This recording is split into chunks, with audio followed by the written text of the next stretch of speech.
So how common is that really? It's common and super common. Happen all the time. Like it's literally happened all the time where you have people behind the scenes who try to put things together based off of their narrative and what they want things to be, right?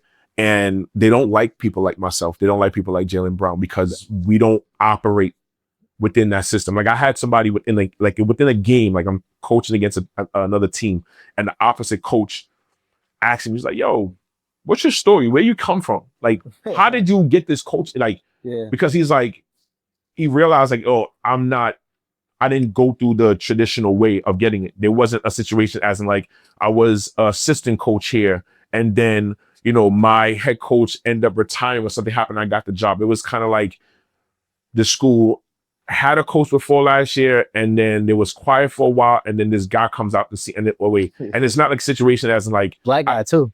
I can't hide, right? I'm 6'4", I got dreads, and I'm black. And they're like, well, who the hell is this person? Like, why is he in this space?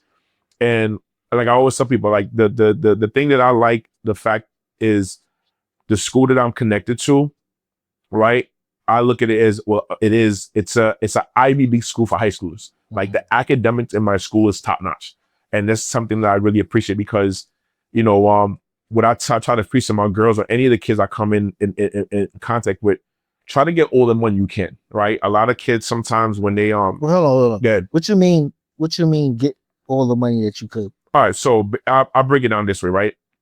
So as we were growing up, you play ball, I play ball.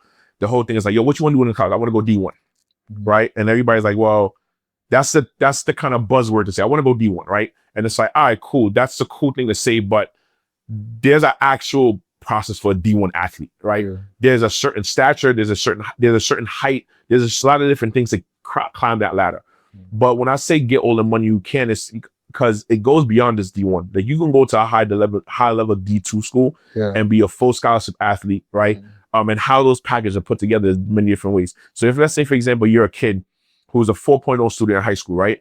And you're on honor society or everything, right? Teachers list, principal list, president, whatever it is, right? And you're also a top athlete.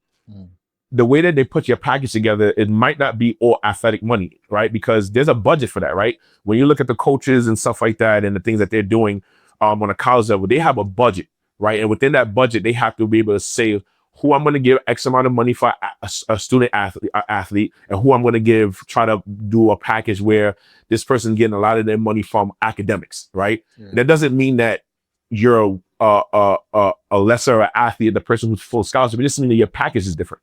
So I teach the kids about, listen, let's talk about your package. Forget about just going D1. Because the goal is I went to college for 4 years and I left college with a zero balance. That's the goal, right? So a lot of coaches, they don't necessarily understand that, right?